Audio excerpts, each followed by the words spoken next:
دا علی ابن حسین رضی اللہ تعالی عنہ وینځوا او دا غي سره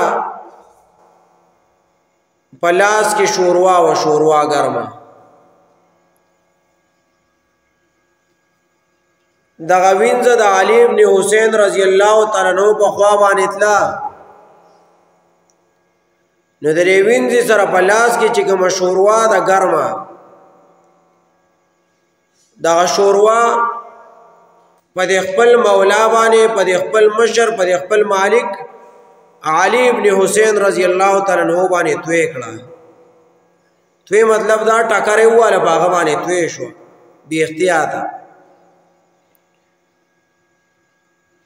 چې دا غي د لاس نه په هغه باندې هغه شوروا توې شو دې دا په پته ولګی چې زه وینځم او دا زما مشر دی مولا دی آقا دی وس په دې قاری غصه وکي ما بوخي ظلم وکي داری کې د آیات شروع کو چې څنګه هغه غصه شو دې ته پته ولګی چې اختیار بدل شو داری کوئی الذين ينفقون في السراء والضراء والكاظمين الغيظ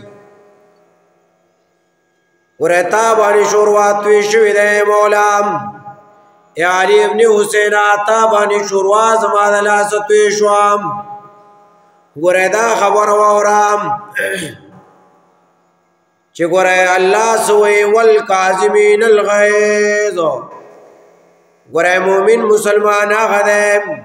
د انسانیت نه خدادا د ایمان نه خدادا چې دل غصه ورلان د مسلمانې شاندار چې دی بد خپل غصه تیری غصه بس کی هغه وته سوی غصه مې اوس کړه چې څنګه وته دا وې چې غصه مې اوس کړه لکه مطلب دا سنو هم ده تو ډایرک وته وینځ سوی ولا عفینا عن الناس د مومن شاندار چې دی به خلکو ته ګوره موافق وي معافي علی ابن حسین رضی اللہ تعالی عنہ وته وی معاف میکړي معاف اخرت کې موږ نه بدلنا اخلما واستنم بدلنا اخلما معاف کړي مې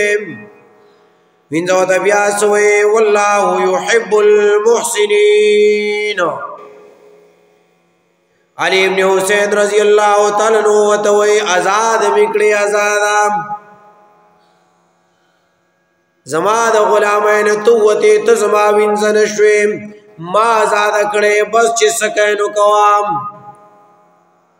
کمال د سره د قران چاله چې ګوره قران ورزینو ګوره داسې کار وسره کیږي وینځلام